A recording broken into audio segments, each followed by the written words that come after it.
Study IQ IAS, आपका selection हमारा mission. नमस्कार दोस्तों, स्टडी IQ देख रहे हैं आप और मैं हूं वरुण जौहरी। जय हिंद जय भारत। आज के इस वीडियो में एक ऐसे केस के बारे में आपको बताने वाले हैं जिसे सुनने के बाद आप भी हैरान हो जाएंगे कि आखिर ऐसा कैसे हो सकता है और ऐसा कैसे होने दिया गया। ये अब तक का सबसे बड़ा बिगेस्ट फ्रॉड केस है और ये कोई पुरानी बात नहीं, 2025 की बात है। 2025 में होने वाला सबसे बड़ा क्रिप्टो करेंसी फ्रॉड। एक 37 साल का आदमी जो कि 4 देशों के अरबों रुपए लूट कर भाग गया है, मिस्टीरियसली गायब है, उसका कोई अता पता नहीं चल रहा है। किस तरह से उन 4 देशों की 8 बड़ी एजेंसीज, उनमें से देश जो हैं चाइना, US, UK, कंबोडिया, इनकी 8 बड़ी एजेंसीज जो हैं वो उस आदमी के पीछे हैं, लेकिन फिर भी उसका कोई अता पता नहीं है, वो गायब हो चुका है। तो बात यहाँ पे हो रही है चेन ज़ी की। चेन ज़ी, जिसको क्रिप्टो किंग भी कहते हैं, 37 साल का एक आदमी जो कि अपनी उम्र से बहुत कम दिखता है, एक बहुत ही यंग युवा लड़के की तरह दिखता है, टीनेजर की तरह दिखता है। आखिर ये है कौन, क्या इसका पूरा मिस्टीरियस केस है? और आपको ये भी बता दें यहाँ पे कि ये सिर्फ एक फ्रॉड केस नहीं है, इसकी एक बहुत ही भयानक तस्वीर भी है। एक बहुत ही भयानक सच्चाई जब वो सामने आई तो लोगों के रोंगटे खड़े हो गए कि आखिर ऐसा ये किस तरह से कर रहा था कंबोडिया के अंदर। एक ऐसा व्यक्ति जिसके प्रधानमंत्री से लेकर सारे बड़े बड़े ऑफिसर्स तक सबके साथ में संबंध थे, उनको खुश करके रखता था। किस तरह से ये सब चीज़ें इसने की, कैसे ये संबंध बनाए, सारी चीज़ें आज आपको डिटेल में इस सबसे बड़े क्रिप्टो फ्रॉड के बारे में पता चलने वाली हैं। अपनी राय कमेंट बॉक्स में ज़रूर दीजिएगा। शुरुआत करते हैं आज के इस एपिसोड की। तो शुरुआत होती है चीन से। चाइना में 1987 में 16 दिसंबर के दिन चाइना के फुजियान प्रोविंस के अंदर एक छोटा शहर है शाओ। तो शाओ टाउन में चेन ज़ी का जन्म होता है। ये जो चेन ज़ी था, इसका एक बहुत ही सामान्य परिवार में जन्म हुआ। माता पिता जो थे इकोनॉमिकली उतने ज़्यादा स्ट्रॉन्ग नहीं थे, लेकिन इसके बावजूद यहाँ पे देखा गया बचपन से ही कि चेन ज़ी जो था उसके बचपन से ही बिज़नेस की उसके अंदर स्किल्स काफ़ी ज़्यादा थी। बिज़नेस की बातें करता था लोगों से। इनफैक्ट ये भी बताया जाता है कि बहुत ही छोटी उम्र से अपने परिवार का जो उसका एक छोटा कामकाज चलता था उसमें भी बिज़नेस में उनकी मदद करने लगा था। सारी चीज़ें ये करता है। खैर, अब जब बड़ा हुआ तो प्रॉपर तौर पर उसने फुजियान से ही अपना जो बिज़नेस था उसका एक सबसे पहला जो स्टार्टअप था वो स्टार्ट किया। क्या करता है कि 1990s के आखिरी कुछ सालों की बात है ये, जब उसने इंटरनेट टेक्नोलॉजी क्योंकि इस टाइम पर फुजियान में पहुंची थी, तो वहाँ पे उसने इसका फ़ायदा उठाते हुए अपना पहला कदम उठाया और फुस्को के अंदर एक शहर है वहाँ पे, तो वहाँ पे एक छोटा सा इंटरनेट कैफ़े खोला।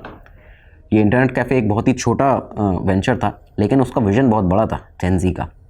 चेन ज़ी यहाँ पे इंटरनेट कैफ़े को एक्सपेंड करता है। अब उसने क्या किया, गेमिंग सेंटर्स खोले इसके साथ में। वो गेमिंग सेंटर खोले जो ऑनलाइन गेमिंग कराते थे और साथ ही साथ में रात भर चलने वाले ऑनलाइन गेमिंग सेंटर। लोग यहाँ पे आते थे, रातों रात बैठे रहते थे इसके पास में और उसके बाद वहाँ पे गेम्स खेलते थे। उसका बिज़नेस यहाँ से चलने लगा, अच्छा पैसा यहाँ से कमाने लगा चेन ज़ी। इसके बाद 2-3 साल तक ये काम करता है। अब वो अपने और जो उसके विजन थे उनको सामने लाता है और बिजनेसेस जो थे जो उसको स्टार्ट करने थे उनमें जाता है। तो उसने अब डाटा ट्रेडिंग शुरू की, डाटा ट्रेडिंग की। उसके बाद एक मैच मेकिंग वेबसाइट बनाई और इसके बाद में ये इसके अलग अलग वेंचर्स चल रहे थे। इसके बाद में एक गेमिंग सोशल नेटवर्किंग साइट बनाई। ये सारी चीज़ें इंटरनेट से अपना जो भी इसको करनी थी, स्टार्टअप्स चीज़ें करनी थी, वो सब चीज़ें करता जाता है। लेकिन इसके बाद इसी के चलते उसकी लाइफ में एक बड़ा स्टेप आया जब उसने एक बहुत ही बड़ा उसका एक आइडिया था उसको इम्प्लीमेंट किया। चाइना के एक गेम है लेजेंड गेम। तो लेजेंड गेम जो था उसके लिए उसने चेन ज़ी ने प्राइवेट सर्वर्स बना दिए। वहाँ पे उन प्राइवेट सर्वर्स पर लोग ये लेजेंड गेम जो था इसको खेलते थे और ये पहली बड़ी सफलता थी उसकी, क्योंकि यहीं से अब उसका जो बिज़नेस था वो बहुत ही स्ट्रॉन्ग हो चुका था, स्टेबल हो चुका था, लोग इसको जानने लगे थे।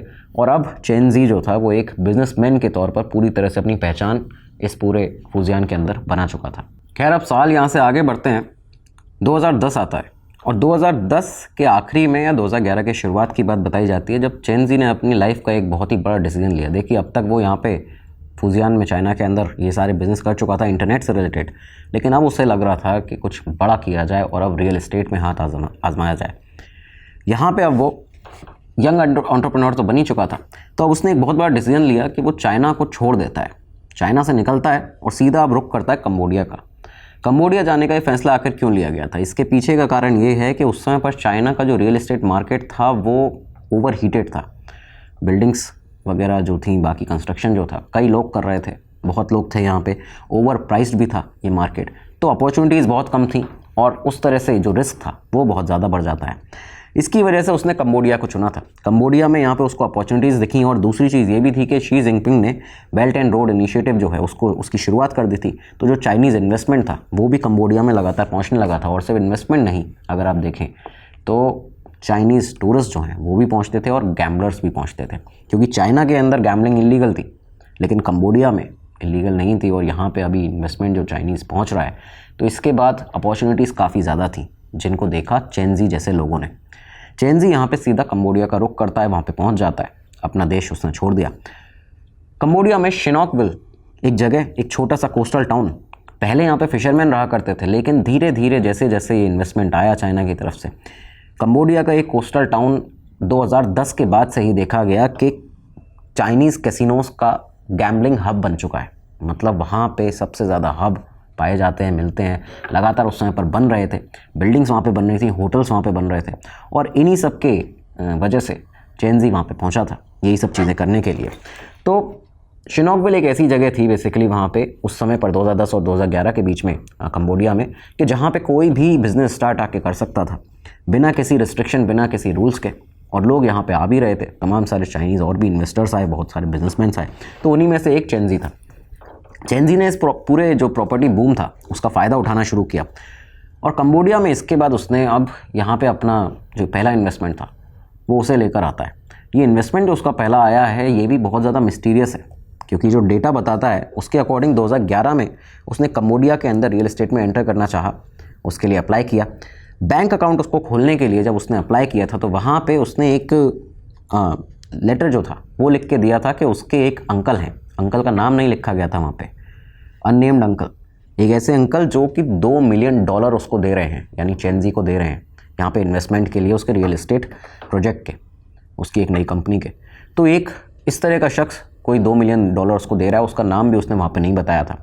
ये पैसा आता है उसके अकाउंट में, जमा होता है, इसका कभी भी कोई प्रूफ नहीं मिला ये किसने भेजा, कहाँ से आया। तो ये पहला इन्वेस्टमेंट ही उसका बहुत ज़्यादा मिस्टीरियस था। और इसके बाद फाइनली वो अपनी जो कंपनी थी उसकी शुरुआत एक तरह से कर देता है। लेकिन अब प्रॉब्लम ये थी कि कंबोडिया के अंदर अगर रियल एस्टेट में काम करना है या फिर मान लीजिए कि लैंड अगर लेनी है, ज़मीन लेनी है, तो वहाँ की सिटीजनशिप होनी चाहिए। इसके लिए 2014 में चेंजी ने क्या किया, अपनी चाइनीज़ जो नेशनलिटी थी वो उसको छोड़ देता है। उसके बाद कंबोडियन सिटीजनशिप लेता है, सिटीज़न बन जाता है।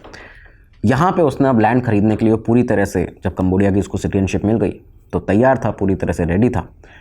रिपोर्ट्स जो सामने आई हैं उसमें ये बताया जाता है कि कंबोडियन सिटीजनशिप लेने के टाइम पर उसने एक बहुत बड़ा अमाउंट डोनेशन जो था वो भी वहाँ की सरकार को दिया है, ये प्रोसेस जो जिससे जल्दी हो पाए। करीबन ये अमाउंट बताया जाता है $3 लाख के आसपास। तो ये सारी चीज़ें उसने की, पूरी तरह से उसको अथॉरिटी थी रियल एस्टेट में अपना बिजनेस चलाने की कंबोडिया के अंदर लीगली। लेकिन ये लीगली कुछ भी करने वाला नहीं था। खैर एक साल यहाँ से निकला, 2015 आता है। 27 साल की उम्र थी सिर्फ चेंजी की। 27 साल की उम्र तक वो इतना कर चुका था। अभी आप अगर ये भी डेटा पूरा देखें इस तरह से, 27 साल की उम्र में चेंजी प्रिंस होल्डिंग ग्रुप नाम से एक कंपनी इस्टेब्लिश करता है। एक रियल एस्टेट कंपनी होने वाली थी। मेनली इनका फोकस था प्रॉपर्टी डेवलपमेंट के ऊपर, कंस्ट्रक्शन बेस्ड बिजनेस था पूरा। तो प्रिंस ग्रुप जो था, इसके नाम से इसने फेनोन फे में कंबोडिया के अंदर यहाँ पे रियल एस्टेट प्रोजेक्ट्स बनाना शुरू किए। लग्जरी मॉल्स का कंस्ट्रक्शन शुरू कर दिया, शॉपिंग सेंटर्स का डेवलपमेंट शुरू कर दिया। ये सारी चीज़ें लगातार वो स्टार्ट कर देता है। अब ये जो अगले 4 साल रहे हैं, 2015 से 2019 तक, प्रिंस ग्रुप ने चेंजी के कंबोडियन गवर्नमेंट के साथ में काफ़ी सारे टाई अप्स किए। एक तरह से आप ये मान लीजिए कि वो अपने गवर्नमेंट रिलेशंस को मजबूत कर रहा था। किस तरह से कर रहा था ये आपको आगे पता चलेगा। गवर्नमेंट रिलेशंस को उसने मजबूत करना शुरू किया और इसके बाद में ये जो उसकी पूरी एक मेन लीगल जो उसका बिज़नेस था उसको जनता के सामने इस तरह से प्रकट किया, इस तरह से दिखाया कि वो बहुत ही शानदार काम और बहुत ही ट्रस्टवर्दी काम कर रहा है। लोगों ने उसमें काफ़ी रुझान भी अपना दिखाया। तो ये सारी चीज़ें उसने ट्रस्ट बिल्डअप करना गवर्नमेंट का भी और लोगों का भी कंबोडिया के अंदर, ये सब कुछ शुरू कर दिया था। यहाँ से महज 2 साल निकलते हैं, 2017 आता है और इन 2 सालों के अंदर ही आप देखिए कि कितने मजबूत पॉलिटिकल कनेक्शन चेंजी बना चुका था कि कंबोडिया के अंदर उसको इंटीरियर मिनिस्ट्री का एडवाइज़र बना दिया जाता है रॉयल डिक्री की मदद से। इंटीरियर मिनिस्ट्री का एडवाइज़र बना और ये जो अपॉइंटमेंट था उसका एक तरह से अनपेड पोजीशन थी, लेकिन इसका ओहदा बहुत बड़ा था। स्टेटस जो था इस पोजीशन का कंबोडिया में वो बहुत ज़्यादा हाई था और ये एक अंडर सेक्रेटरी लेवल का एक, अगर आप इसको देखें तो पोजीशन है वहाँ पे कंबोडिया के अंदर।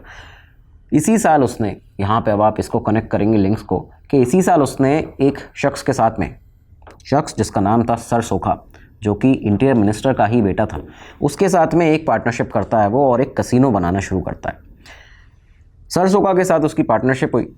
इंटीरियर मिनिस्ट्री में एडवाइज़र वो लग ही चुका था, बड़ी पोजीशन पे था, बड़े निर्णय उसके पास में थे। तो सर सोखा के साथ मिलके इसने जेनबी कैसीनो कंपनी बनाई शिनॉकविल में।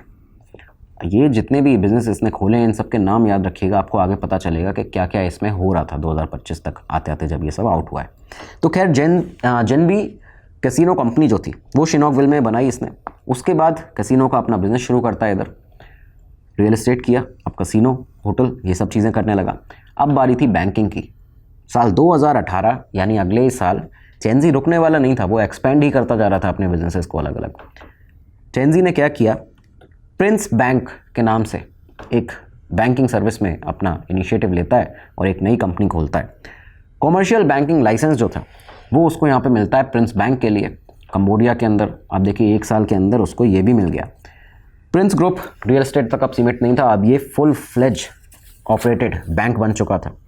एक बहुत बड़ी चीज़ जो रिपोर्ट्स में बाद में सामने आई कि ये जो बैंकिंग उसको लाइसेंस मिला, इसके लिए उसने बहुत बड़ा अमाउंट पे किया था कई बड़े बड़े गवर्नमेंट ऑफिसर्स को। इनफैक्ट एक को तो यॉट भी दिया था, एक लग्जरियस यॉट गिफ्ट किया था, लग्जरी वॉचेस गिफ्ट की थी। इसके बाद उसने एक और बड़ा डिसीजन लिया। कंबोडिया में पूरी तरह से उसका एक बैंक है, प्रिंस बैंक, रियल एस्टेट में काम कर रहा है, कैसीनोज हैं, होटल्स हैं। अब उसने यहाँ से अपना दूसरी तरफ दिमाग लगाया, साइप्रस का पासपोर्ट लेता है। ये वही साल था 2018 के आसपास की ये बात बताई जाती है। साइप्रस का पासपोर्ट लिया, और कैसे लिया था, $2.5 मिलियन का डोनेशन करके साइप्रस में। साइप्रस का पासपोर्ट लेने के 2 अहम उसके निर्णय ये थे, इस वजह से उसने रीज़न ये कारण थे इसके कि पहली चीज़ तो साइप्रस में टैक्स हेवन माना जाता है, तो वहाँ पे टैक्स बिल्कुल भी नहीं लगता है जो भी आप बिज़नेस करते हैं, जो भी अपने एक्सपैंड करते हैं वहाँ पे कारोबार। दूसरी चीज़, उसको यहाँ से यूरोपियन यूनियन में एंट्री मिल गई थी। अब वो अपना बिज़नेस जो था वो यूरोपियन यूनियन के कंट्रीज़ में भी एक्सपेंड कर सकता था। ये सारी चीज़ें उसने एक फुल फ्लेज प्लान के तहत की। उसका जो कारोबार चल रहा था असल में वो कितना खौफनाक था वो आपको आगे पता चलेगा। खैर, इसके बाद अगला साल जो आया 2019, कंबोडिया शहर में काफ़ी सारे जितने भी रियल एस्टेट के बड़े बड़े कारोबारी थे, जिनके पास बाकी बाहर के उनके कसिनोज चलते थे, उनसे इन्वेस्टमेंट आता था, कई सारी चीज़ें थी, उन सबको एक बहुत बड़ा झटका लगा। अब आप देखिए कि शेंजी को भी ये झटका लगना चाहिए था, क्योंकि वो भी असल में उसके कैसीनोज चलते थे, रियल एस्टेट का कारोबार उसका भी था, शुरुआती मेन बिजनेस तो वही था। तो हुआ क्या था कि 2019 में कंबोडिया के अंदर शिनॉकविल शहर में ही रियल एस्टेट का जितना भी ये बबल था वो अचानक से एक्सप्लोड होता है, फटता है। यहाँ पे पता चला था कि ऑनलाइन जुए का जो कारोबार है वहाँ से पूरा पैसा आ रहा है, और इसमें कई सारे चाइनीज़ गैंग्स हैं जो कि एक्टिव हो चुके हैं। उन्होंने इसको पकड़ लिया, जकड़ लिया बुरी तरह से, और हिंसा जो है वो बहुत ज़्यादा बढ़ रही है। इसकी वजह से चाइना के दबाव के चलते कंबोडिया ने यहाँ पे जो ऑनलाइन जुआ था, बैटिंग थी, उस पर प्रतिबंध लगाया। और दूसरी चीज़, इसका नतीजा ये हुआ कि करीबन 4.5 लाख चाइनीज़ जो थे, चीनी नागरिक, वो कंबोडिया छोड़कर चले जाते हैं यहाँ से। तमाम सारे जो बिजनेसेस थे लोगों के वो बंद हो गए, प्रोजेक्ट्स रियल एस्टेट के वो बंद हो गए जिनमें पैसा लग रहा था लगातार, ये सब कैसीनोज बंद हो गए। लेकिन इसके बावजूद चेंजी, जिसका खुद यही पूरा बेसिक एक मेन बिजनेस उसका बेस यही था, उसे कोई भी फ़र्क नहीं पड़ा। ऐसा कैसे हो सकता है ये पता चलेगा आपको। उसे कोई भी फ़र्क नहीं पड़ा। इनफैक्ट उसने इसी साल में लंदन में 12 मिलियन पाउंड की हवेली खरीदी, 95 मिलियन पाउंड का ऑफिस बिल्डिंग खरीदी। इसके अलावा उसने सेम इसी साल में न्यूयॉर्क में प्रॉपर्टी खरीदी, प्राइवेट जेट, सुपर यॉट और पिकासो की पेंटिंग तक खरीद डाली थी। तो ये सारी चीज़ें वो उस साल में कर रहा था जब इनफैक्ट उसको लॉस होना चाहिए था। तो आखिर ऐसा कैसे है। अगला साल आया 2020 तक आते आते कंबोडिया में इतना बड़ा नाम हो चुका था ये चेंजी कि वहाँ के जो किंग हैं, जो वहाँ के राजा हैं नोरोडम सिहामोनी, उन्होंने कंबोडिया का एक बहुत नामी बड़ा अवार्ड जिसको कहा जाता है निएक ओका से सम्मानित किया चेंजी को। उसको अवार्ड दिया गया कि प्रेस्टीजियस पर्सनालिटी है हमारे देश की, कंबोडिया की, बिज़नेस में इतना बड़ा काम किया है, एम्पायर बनाया है इतना बड़ा। तो उसको सबसे बड़े बिजनेसमैन, सबसे बड़े रईस लोगों में गिना जाता था कंबोडिया के। यहाँ तक वो अपना नाम बना चुका था। ये भी सामने आती है रिपोर्ट कि उसने इस टाइटल के लिए जो कंबोडिया गवर्नमेंट है उसको $5 लाख का डोनेशन दिया था। तो ये सारी चीज़ें वो पैसे से ख़रीद रहा था, एक तरह से आप ये कह सकते हैं।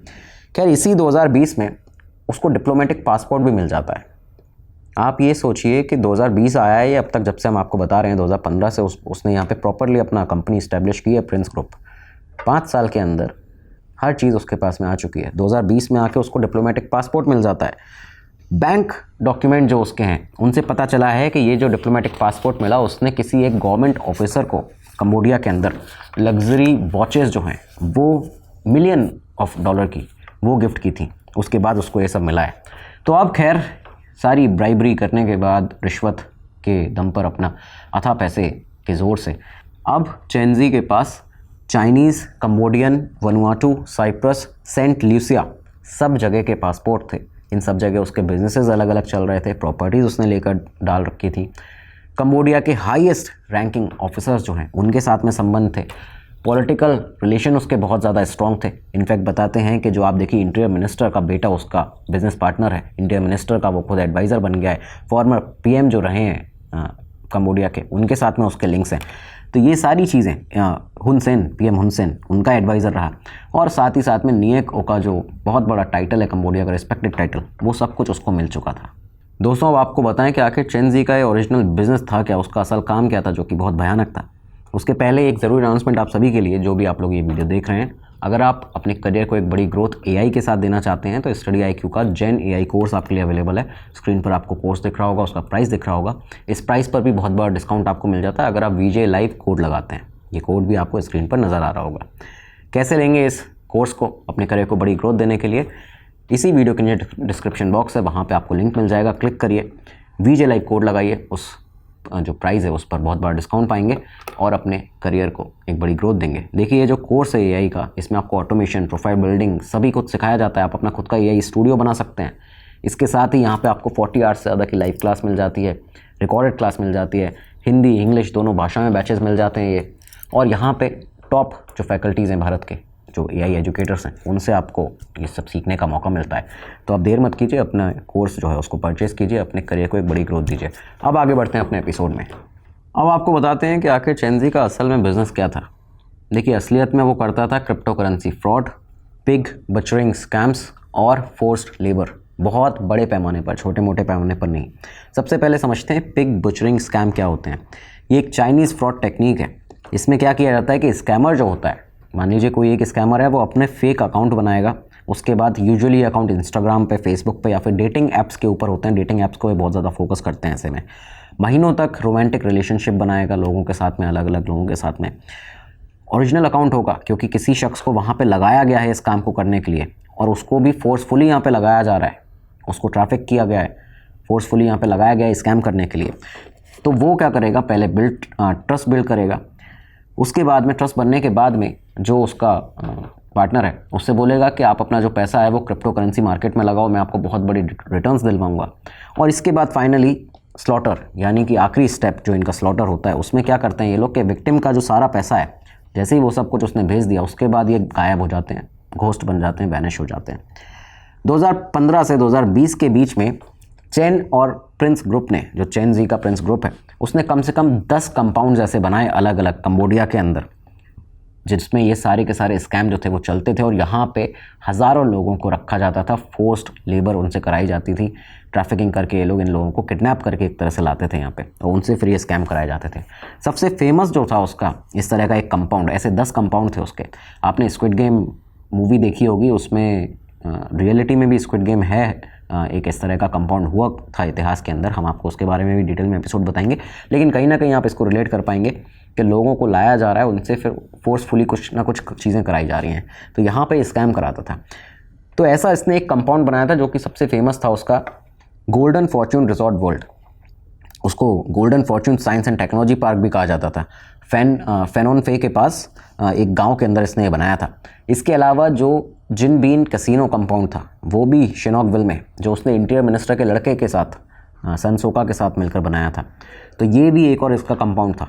यहाँ पे ये लोग क्या करते थे, गोल्डन कंपाउंड के अंदर का आपको अगर दृश्य बताएं तो कंपाउंड की चारों तरफ की दीवारें, बहुत ऊंची दीवारें, उनके ऊपर तार लगा हुआ है, नुकीले तारों से लेस, सिक्योरिटी गार्ड सब जगह तैनात रहते हैं, और हज़ारों वर्कर जिनको फोर्सफुली लाया गया है यहाँ पे, उन सबको यहाँ पे काम पे लगाया जाता था। कोई भी अगर भागने की कोशिश करता था तो उसको बुरी तरह, जब तक वो ऑलमोस्ट अधमरा नहीं हो जाता तब तक मारा जाता था। वर्कर्स कौन थे, ये सबसे बड़ा सवाल। तो वर्कर्स सुनिए कौन लोग, चाइनीज़ नेशनल, चाइना के ही कई सारे नागरिक जिनको यहाँ पे लाया जाता, और ख़ासकर ज़्यादातर फुजियान से, वही फुजियान जहाँ पे ये खुद पला बड़ा था, जो इसका खुद का होम टाउन था चेंजी का, वहाँ से इसने ज़्यादातर लोगों को बुलाया था। इसके अलावा वियतनाम से भी काफ़ी सारे लोग थे, मलेशियन और कई और फॉरेन नेशनल, यूके और यूएस से। इन सबको फेक जॉब एडवर्टीज़मेंट दिखाकर लालच दिया जाता था। हाई पेइंग टेक जॉब के नाम पर ये एडवर्टीज़मेंट दिखाए जाते थे, और उसके बाद जब ये लोग यहाँ आते थे कंबोडिया, आते ही उनके पहुँचते ही यहाँ पे पासपोर्ट सीज़ कर लिए जाते थे। चेंजी के पूरे कई सारे ऐसे गिरोह थे एंटी सोशल एलिमेंट्स के, गुंडों के। तो यहाँ पे उनके पासपोर्ट लेके उन लोगों के उन्हें बांध कर डाल दिया जाता था इस तरह के कंपाउंड्स में, फिर उन्हें मारा जाता था। टारगेट उनको दिए जाते थे कि पर डे 50 विक्टिम्स को अगर स्कैम नहीं किया तो बहुत ज़्यादा पीटा जाएगा, फिजिकल वायलेंस किया जाएगा, यहाँ तक कि इलेक्ट्रिक शॉक्स भी दिए जाते थे। ये सारी चीज़ें, पूरा टॉर्चर जो था वो लगातार चल रहा था। इनके फार्म्स चलते थे, कॉलिंग फार्म्स। इसमें 1250 मोबाइल फ़ोन्स, 76,000 से 76,000 से ज़्यादा सोशल मीडिया अकाउंट्स जो कि यहाँ से कंट्रोल किए जाते थे। आप देखिए कितने लोग लगे होंगे ये सब करने के लिए, और हर रोज़ वो लोग कितने लोगों से बातें कर रहे होंगे पूरी दुनिया भर में, सिर्फ कंबोडिया के अंदर नहीं। और वहाँ से फिर होती है स्कैमिंग। तभी ये डिजिटल फ्रॉड और डिजिटल स्कैम, डिजिटल अरेस्ट, ये सब चीज़ें कितनी बढ़ती जा रही हैं आज के टाइम पे, आप सभी जानते हैं। हमने एक एपिसोड भी किया इस पर डिटेल में।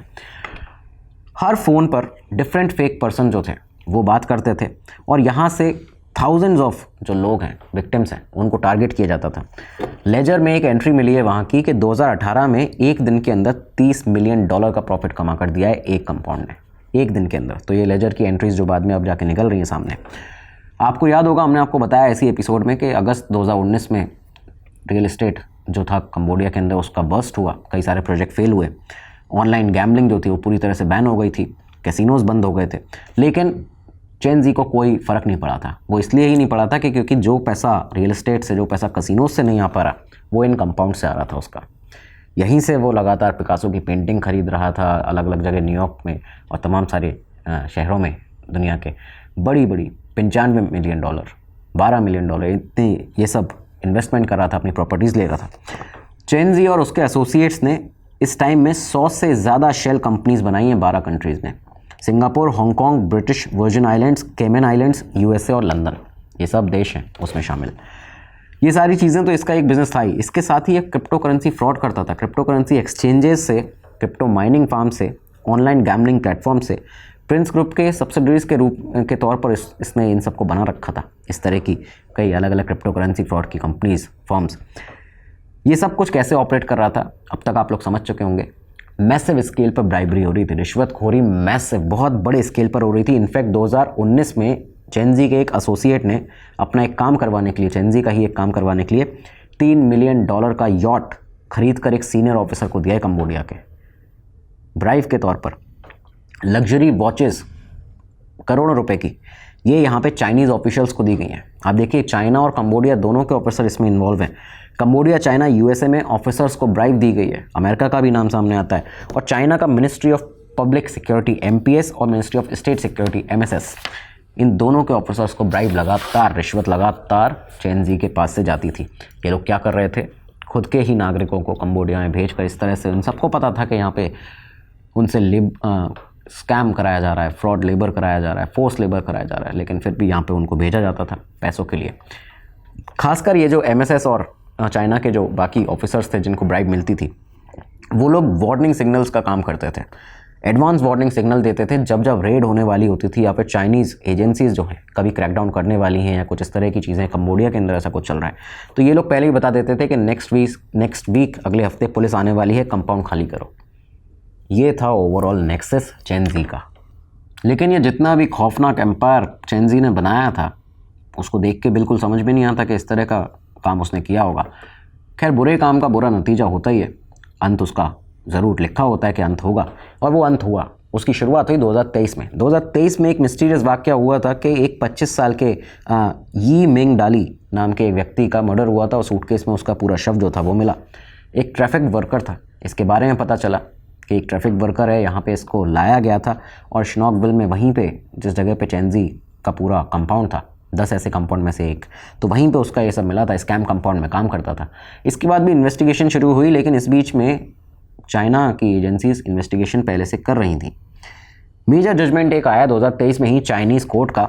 उन्होंने ये बताया कि Prince group online gambling companies के साथ में रिलेटेड है, उनके साथ में काम करता है और करीबन अब तक 5 billion yuan Chinese currency 5 billion yuan यानी कि $700 मिलियन की इलीगल इनकम जो है वो जनरेट कर चुका है यहाँ से ऑनलाइन इलीगल ये जो गैम्बलिंग बिजनेसेस हैं, कंपनीज हैं, इनसे। आप सोच सकते हैं $700 मिलियन। तो ये सब चीज़ें जब यहाँ पे आई तो इसके बाद Beijing municipal public security bureau ने एक पूरी स्पेशल टास्क फोर्स बनाई। ये जो टास्क फोर्स बनी थी ये प्रिंस ग्रुप के ऊपर इन्वेस्टिगेशन करने के लिए बनी। इसी साल अप्रैल के अंदर चेन जी ने क्या किया, उसको पता तो चल ही गया था ये सब, तो उसने डिप्लोमेटिक पासपोर्ट का यूज़ करके अमेरिका चला गया। अमेरिका जाके ट्रैवल करता है, वहाँ पे तब गया था, आप ये देखिए कि जब अमेरिका की भी लिस्ट में वो आ चुका था, क्योंकि FBI लगातार इन्वेस्टिगेशन में एक्टिव हो गई थी चाइना के साथ में। 2023 में ये सारी चीज़ें चली, 24 आया और 24 तक FBI, चाइना की इंटेलिजेंस एजेंसी, UK की इंटेलिजेंस एजेंसी, क्योंकि UK की काफ़ी सारे सिटीजन्स यहाँ पे थे, उसका पहले UK में भी उसने कुछ इन्वेस्टमेंट्स करके रखे थे, तो ये सभी इनकी इन्वेस्टिगेशन चल रही थी। और फाइनली आया 2025 ये साल, अक्टूबर 2025 में 14 और 15 अक्टूबर का दिन बताते हैं जब अचानक से जो सीक्रेटली सारी इन्वेस्टिगेशन चल रही थी, इसके बाद मल्टीपल गवर्नमेंट सैंक्शंस जो थे वो चेन जी के ऊपर लगा दिए जाते हैं, उसके इस प्रिंस ग्रुप के ऊपर लगा दिए जाते हैं। US डिपार्टमेंट ऑफ जस्टिस ने चेन के अगेंस्ट वायर फ्रॉड कॉन्स्पिरेसी और मनी लॉन्ड्रिंग कॉन्स्पिरेसी के चार्जेस लगाए।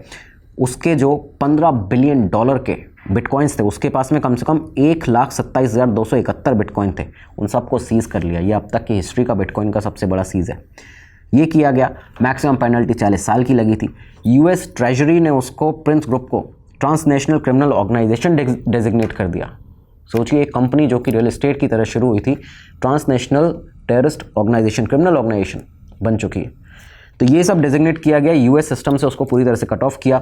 इधर UK ने भी 19 उसकी प्रॉपर्टी थी लंदन के अंदर, जिनको पूरी तरह से फ्रीज किया, सीज कर दिया। $172 मिलियन की वर्थ बताई जाती है उन सारी प्रॉपर्टीज़ की, इनको किया गया बंद, सीज किया गया।